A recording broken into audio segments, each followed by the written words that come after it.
Good morning, everyone, and welcome to this edition of the Public Justice Center's Justice for Breakfast.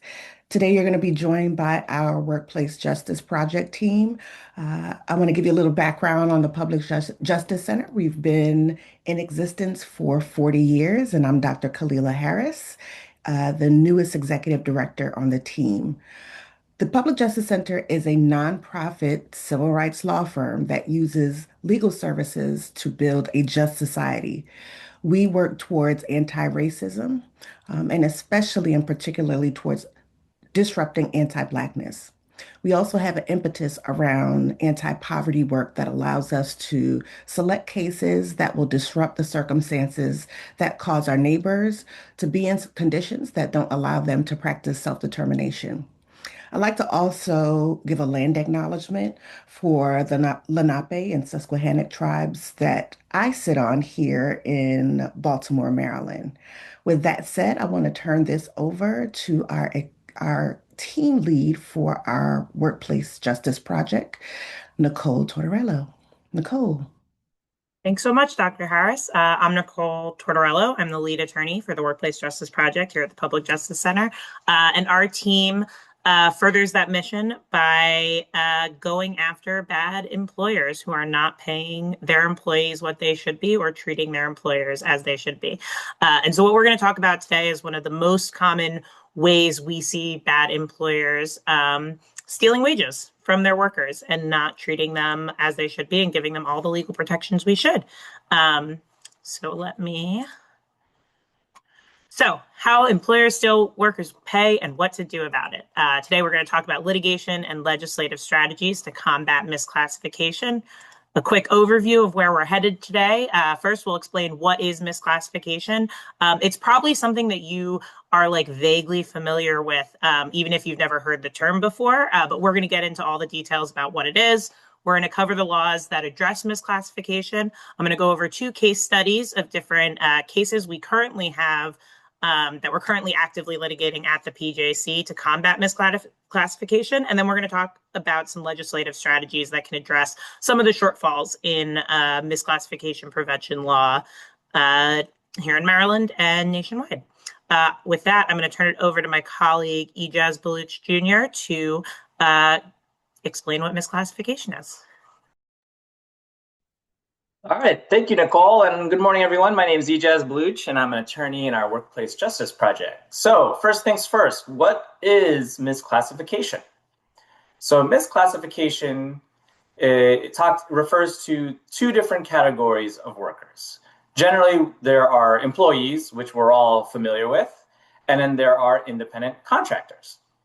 And misclassification is when workers are classified as independent contractors rather than employees. So independent contractors are in business for themselves, like most plumbers or electricians, for example. A plumber, when you call a plumber to your house, you call them, they come to your house, they perform a job, and then they leave and they perform another job. They are not your employee. They only come to your house to fulfill a certain job on that day. Versus employees depend on their employer for work, like most workers in places like hospitals or restaurants.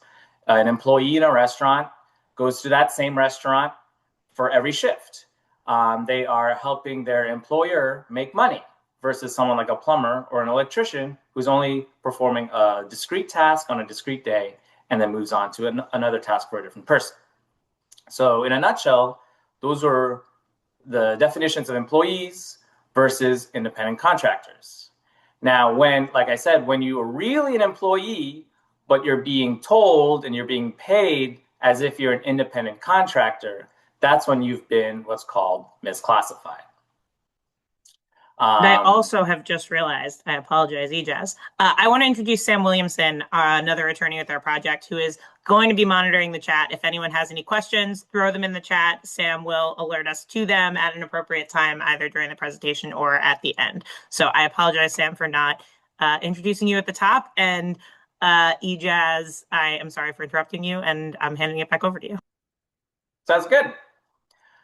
So when you're really an employee, but you're treated as an independent contractor, that's when you've been what's called misclassified as an independent contractor, when you're really an employee. So why does this matter? Who cares? Why does misclassification hurt workers? Well, the reason why this is important is because independent contractors don't have many of the rights that employees have. All the worker rights that we all think of when we think of what rights employees have in the workplace, things like the right to earning a minimum wage, the right to earning overtime, workers' compensation, unemployment insurance, sick leave, safe leave, all sorts of other benefits. Those are all rights that employees have, but independent contractors don't have.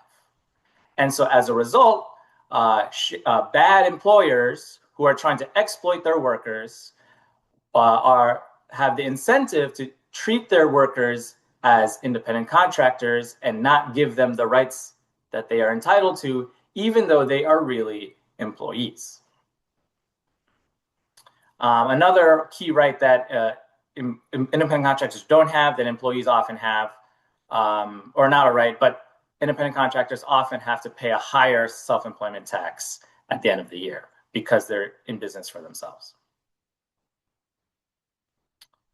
So how can you tell if a worker is being misclassified as an independent contractor when they're really employee? There are certain telltale signs.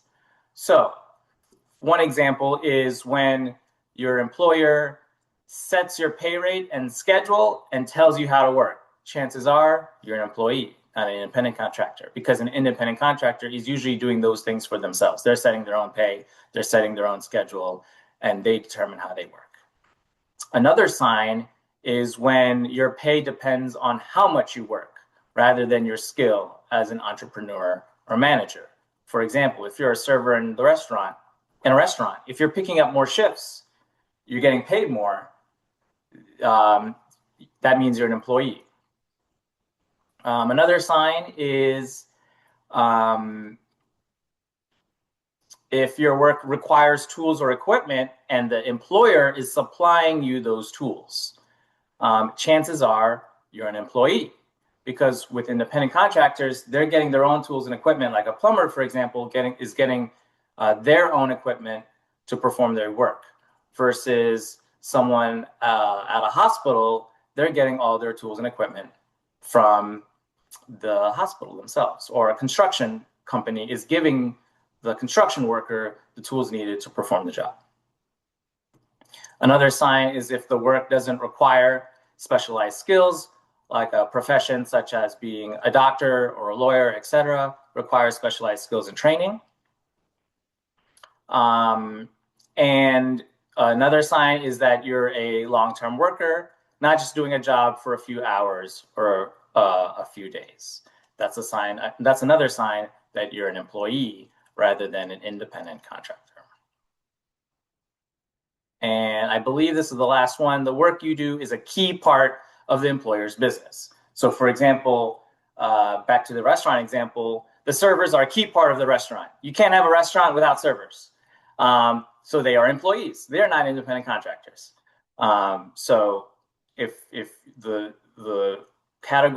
your title is a key part of the employer's business, chances are you're an employee rather than an independent contractor.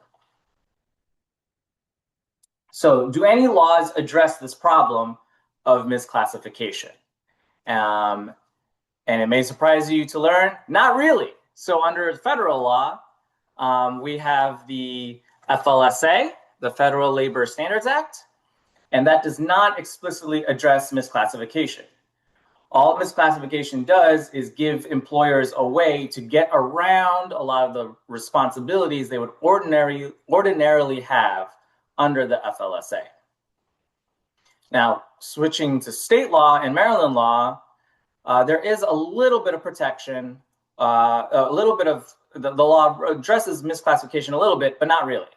So in Maryland, we have what's called the Workplace Fraud Act, which says that the courts are supposed to apply what's called the ABC test to determine whether a worker is being misclassified, whether a worker is an independent contractor versus an employee.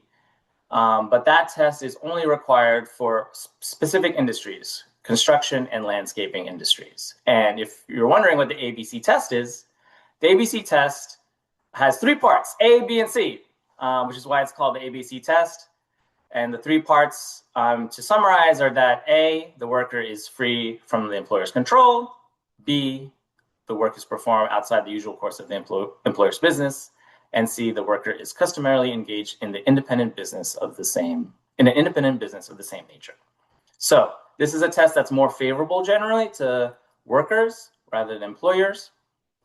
But again, under the Workplace Fraud Act, the ABC test only applies to construction and landscaping industries, which are the most common industries that we see misclassification happening.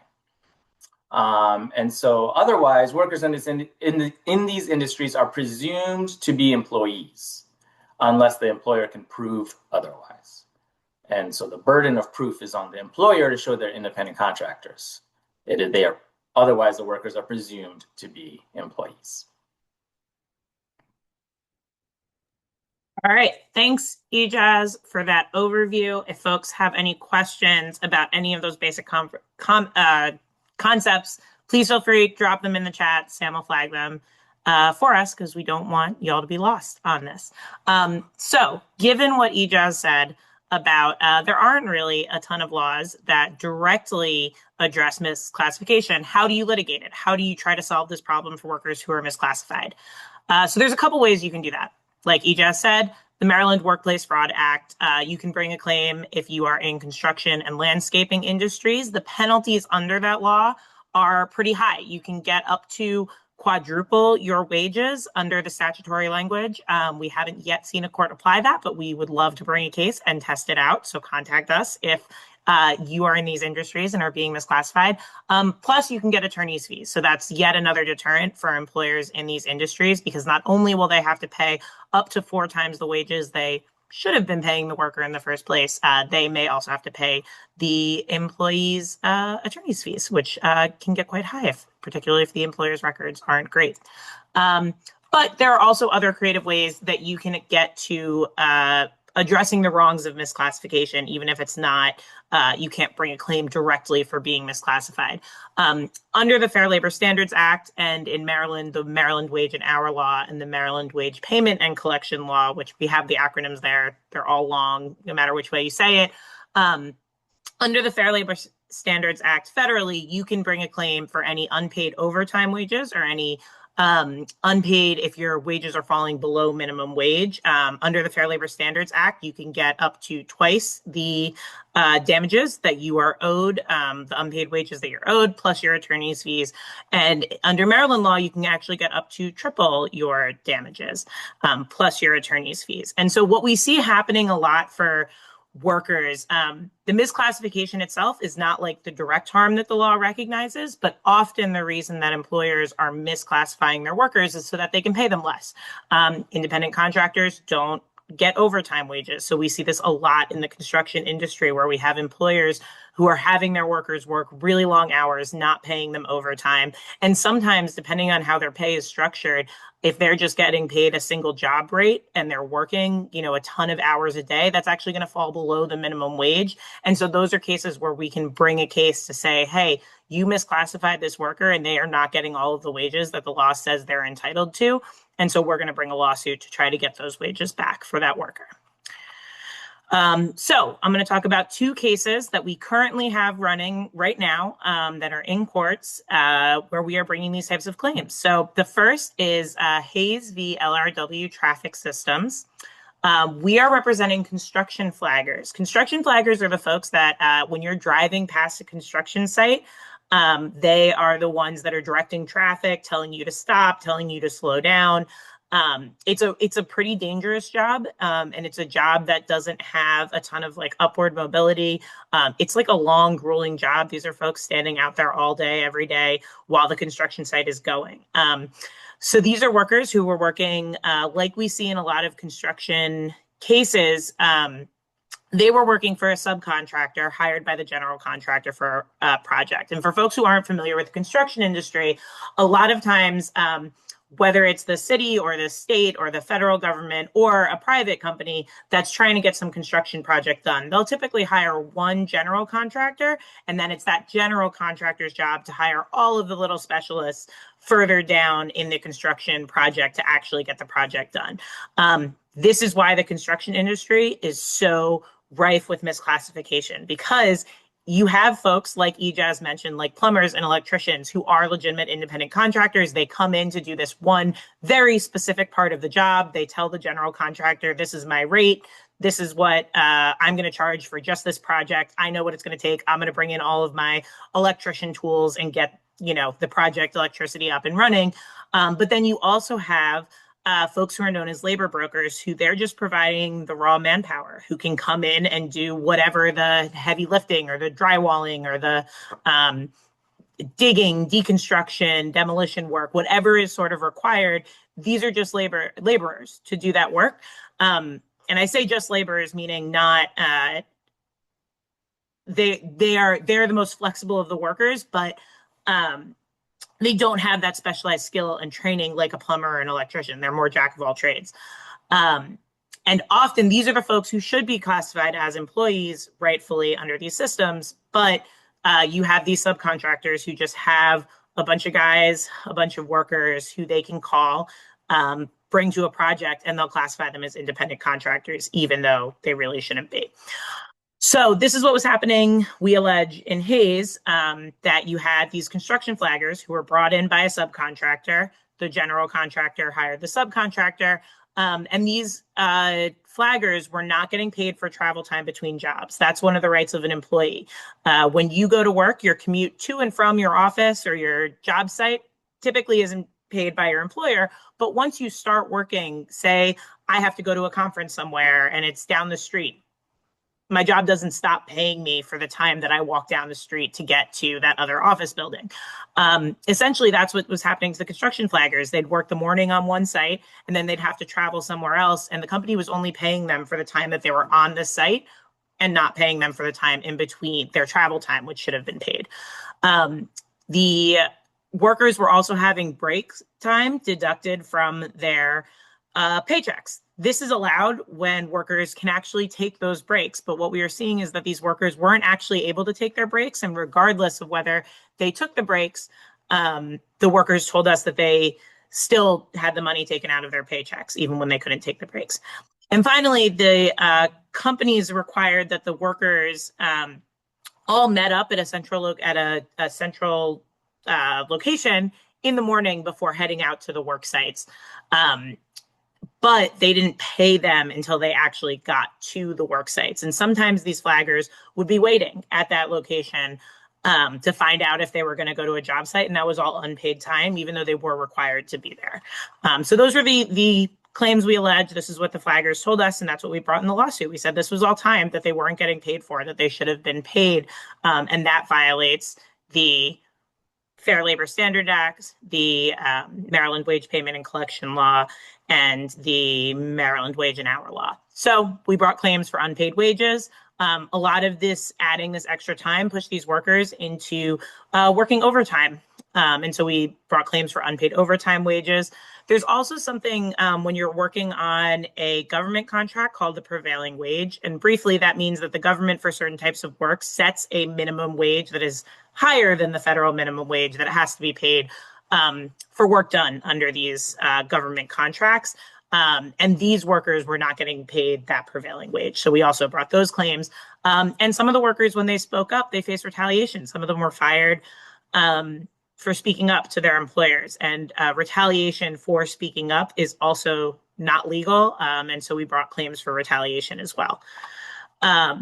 We recently, great news in this case, filed a motion for for approval of a settlement agreement that would provide $760,000 to workers for their unpaid wages, $95,000 to workers who experienced retaliation, and $220,000 in attorney's fees that will all be paid by the general and subcontractors.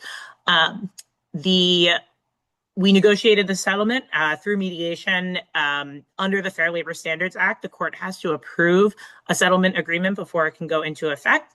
And so that motion is currently pending before the court. And I think it is safe to say that all parties are hoping that the court will approve it soon, but we are waiting to hear what will happen next. Our second case study is also in the construction industry. It's called Portillo v. Second Chance. Here we're representing a group of deconstruction workers against Second Chance and the subcontractor 300 painting and remodeling. These are workers who the Second Chance model is that they go to homes that are going to be renovated or demolished, and they will deconstruct them. They'll take out any of the fancy fixtures or the nice appliances, things like that, that can be reused and resold. And then Second Chance will sell them.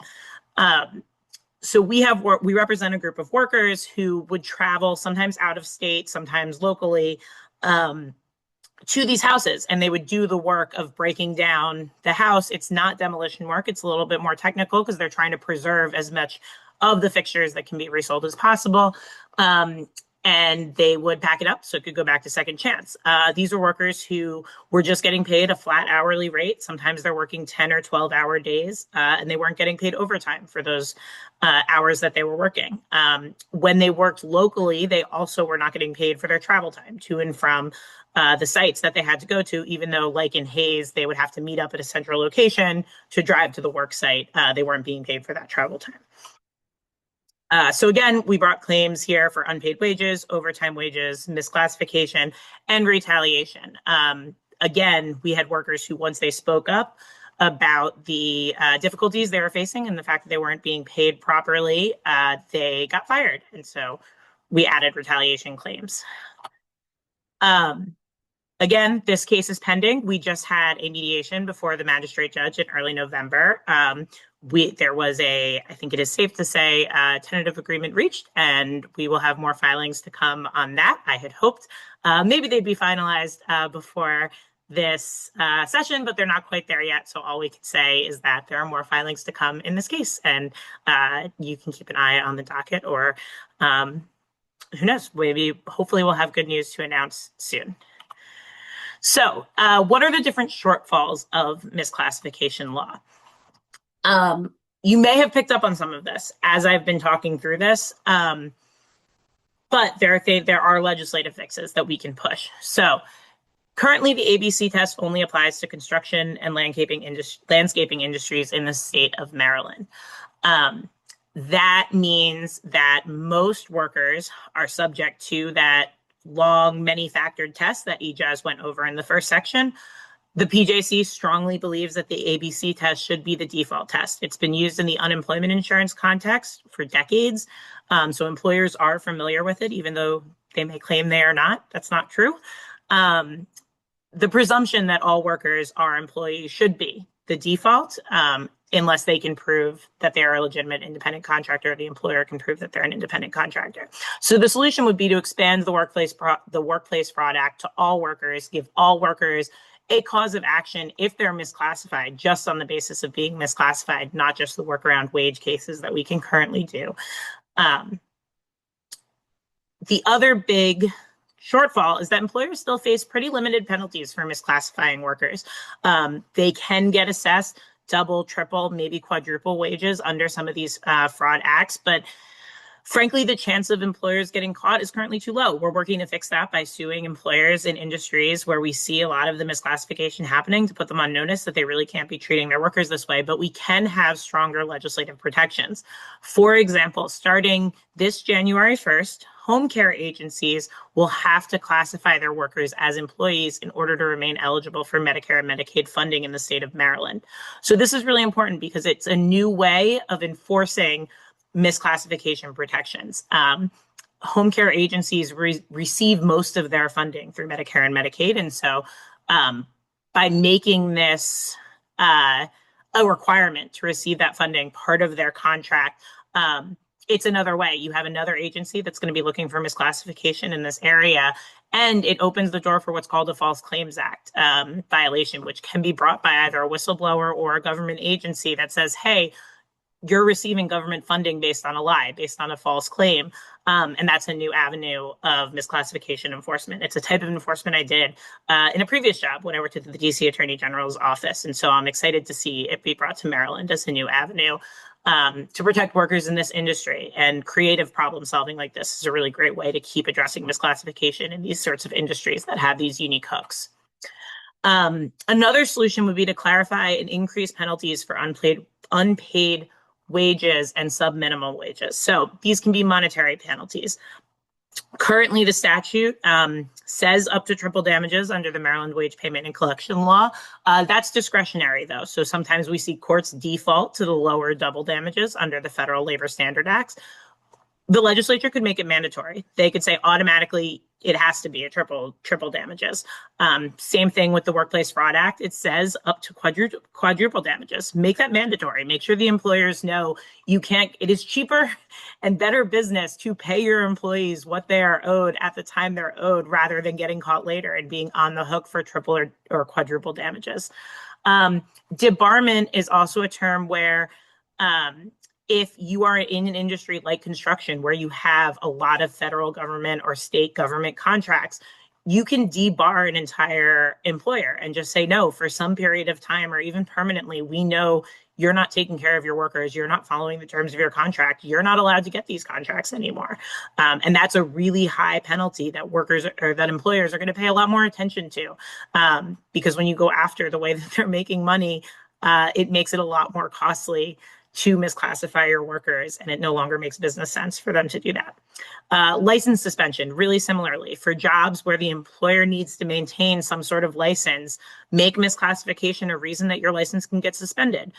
So again, you can't do business. The whole idea right now, employers are doing this to save money at the expense of their workers. So we have to make it more expensive for them to misclassify their workers so that they don't have an incentive to do it anymore. And same thing with revocation. Just take the licenses away if they keep misclassifying their workers. Finally, we see that general contractors right now can either ignore bad practices by their subcontractors, or they can even hide bad behavior behind them by hiring those labor brokers so that there's that distance between themselves and the folks actually doing the labor on their job sites. In other states like DC or city state, whatever DC's status is, they have strict liability for general contractors. So it prevents general contractors from being able to say, oh, well, I didn't know this is happening, I'm not responsible for it. The law just says, no, buck stops with the general contractor. You got the contract, you're responsible for everything that happens on your job site, whether you knew it or not. And that puts them on the hook for those double, triple, quadruple damages for unpaid wages. And that gives them an incentive, again, to pay more attention, make sure that the workers working on their job site are properly insured or properly classified so that it doesn't all fall to the subcontractors and they can't hide the bad behavior or ignore the bad behavior by their subcontractors. So we have now told you how this is such a problem. It hurts workers. And maybe you're wondering, how can you get involved? What can you do? Most importantly to us on the Workplace Justice team, if you think you or someone you know is being misclassified, we want to hear from you. We want to see if there is a lawsuit there. That is how we spend a huge chunk of our time here is litigating these cases, and we'd like to keep doing it and keep doing it with folks who want to really push the law forward. So I've put up here our general PJC phone number. You can call that. They'll connect you to the member of the Workplace Justice team. We'll get the information we need to see if there's a case we can do. I also put my direct email up here. You can feel free to email me directly. I'm happy to chat with you about misclassification or any other workers' rights, harms, or issues you might have. And remember, direct care workers have to be classified as employees after January 1st, 2026.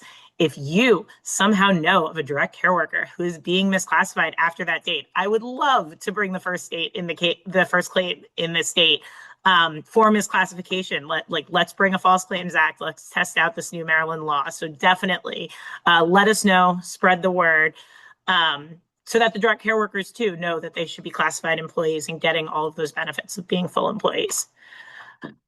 Make sure workers know their rights at work. The Workplace Justice Project, another huge part of what we do is we provide know your rights trainings to a wide variety of workers, organizations in a ton of different contexts. We do trainings directly to workers who are in a variety of different workforce development programs.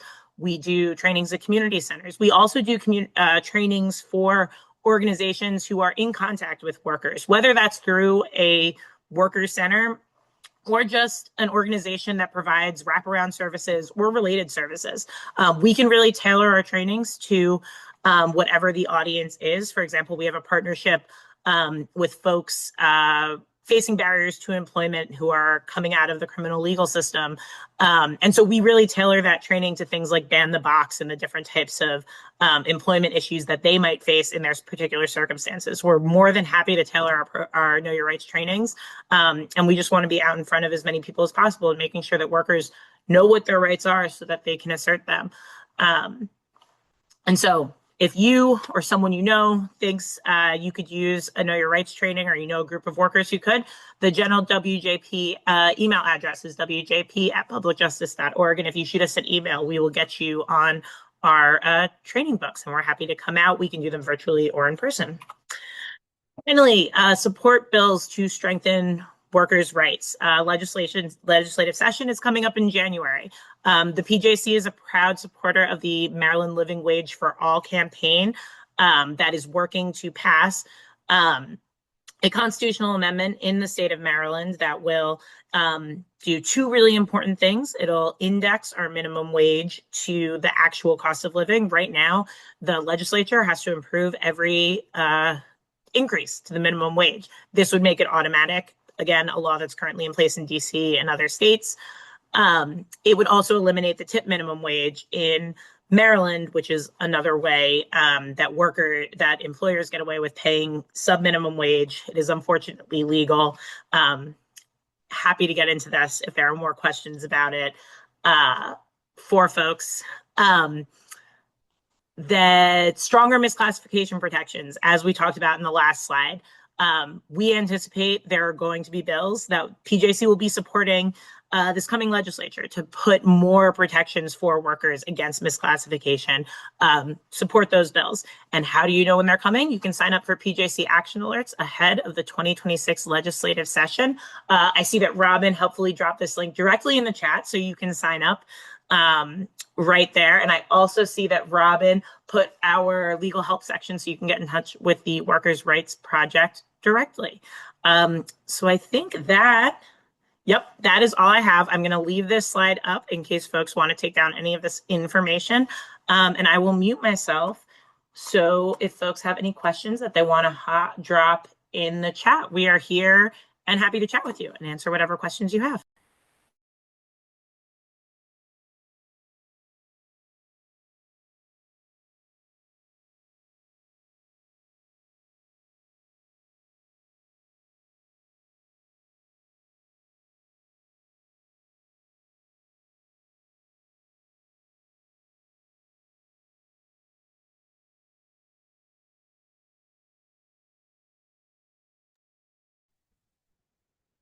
All right. Thank you, Nicole. Oh, there's a question for you. I found my mute button again. Thanks. So the question is, do you expect there to be pushback from home care worker employers in the 2026 legislative session? I hope not, but it's always possible. I do think that hopefully, since the law goes into effect on January 1st, the ship has already sailed. It's not to say that employers won't try to push back anyway. There might be some edge cases that are up for some fine tuning, but I think for the vast majority of home care agencies, the bill is up and running. The agencies are ready to enforce it. So hopefully there will not be. But again, if there is a bad action that we need to defend against, we'll send out an action alert. So make sure you're signed up for the PJC action alerts to stay on top of that.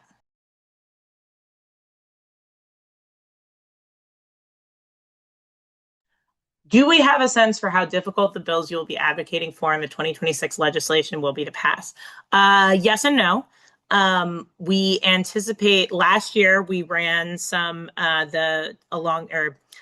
we supported the Attorney General's office had a really strong misclassification bill last legislative session that was defeated. Ultimately, the business community really strongly opposed it because they want to be able to maximize their profits at the expense of workers. And so we know that the organized industry will come out against these sort of bills. We also know that any bill that comes with some sort of price tag in the current budget climate is going to be higher. Some of the misclassification bills don't really cost the state very much because they're really just about strengthening protections and systems that are already in place. So hopefully we won't face as much of that budget difficulty as we have in the past.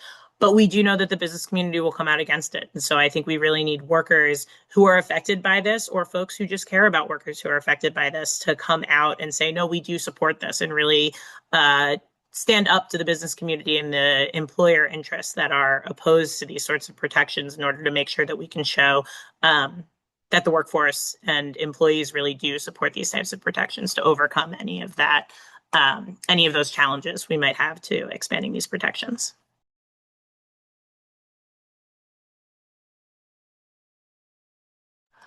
Another question, how do mobile for hire drivers like Uber and Lyft fare in all of this? Not great. Uber and Lyft have fought very extensive campaigns against having their workers be classified as employees. And sadly, they are mostly winning those campaigns. You see this play out the most in California, where you may have heard Prop 8 thrown around. If you're following labor stuff at all, that was a bill that would have made drivers, these mobile for hire drivers, employees, and Uber and Lyft and other mobile app type workforce, the employers fought really hard and spent a lot of money to defeat that proposition. So Uber and Lyft drivers, currently independent contractors. There are some states that are trying to put in additional protections for those drivers. There's nothing I'm currently aware of in the state of Maryland that's doing that, but would love to be let in on that if there is something folks are aware of. That are trying to put increased protections to basically say, like, all right, we've lost the independent contractor fight, but you still have to do some basic level of protections for those workers, even though they are going to be independent contractors. So keep an eye out for those sorts of protections. But unfortunately, unfortunately, they are still independent contractors. Do we have any concerns that employers of direct care workers will reclassify their workers in name only after January 2026? Yes, 100% yes. But if the nice thing about once they have to do the employees, when we litigate these cases, a large part of our briefing and our discovery and like all parts of the case are aimed at proving that the workers should be classified as employees. Once this law goes into effect in January, we don't have to prove that anymore. They are employees. And so the question then becomes just, are they getting paid properly as employees? And so it's going to really streamline the litigation and make it a lot easier to enforce direct care workers' rights as employees and make sure they're getting all of the overtime wages that they should be. How do changes at the federal level in worker protection affect our advocacy at the state level? So a couple different ways, and you can probably apply this to a lot of different advocacy areas. But what we see in labor is that the federal law really sets the floor and the baseline for the minimum that workers should be receiving. Really clear example, the federal minimum wage is like a little over $7 right now. That is not a living wage in the state of Maryland. Maryland's current minimum wage of $15 an hour is barely a living wage, arguably not a living wage in many parts of Maryland. So at the state level, we step in to try to top up above what the federal government has put into place. Additionally, in our current climate, we are not seeing the federal agencies doing as much workers' rights enforcement as they have been doing in previous administrations. We're seeing the Department of Labor's Wage and Hour Division, for example, not do as much really strong enforcement to go after workers who are not, or to go after employers who are not paying their workers enough.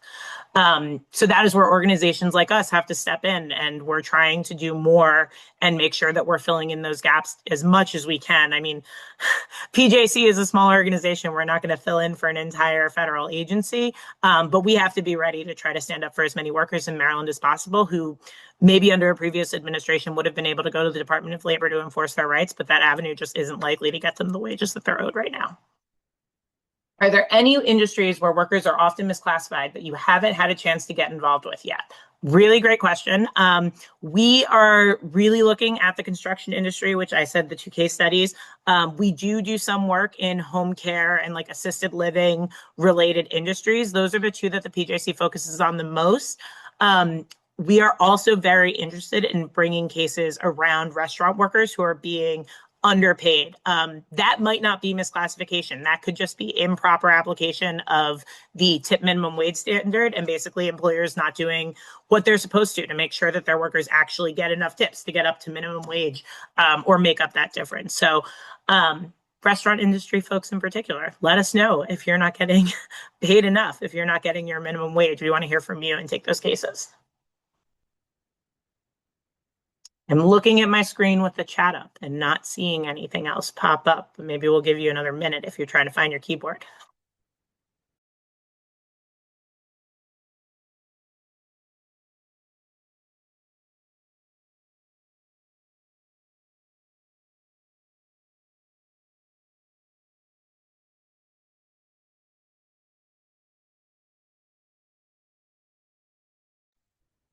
All right, I think I'm handing it back to Dr. Harris to wrap us up.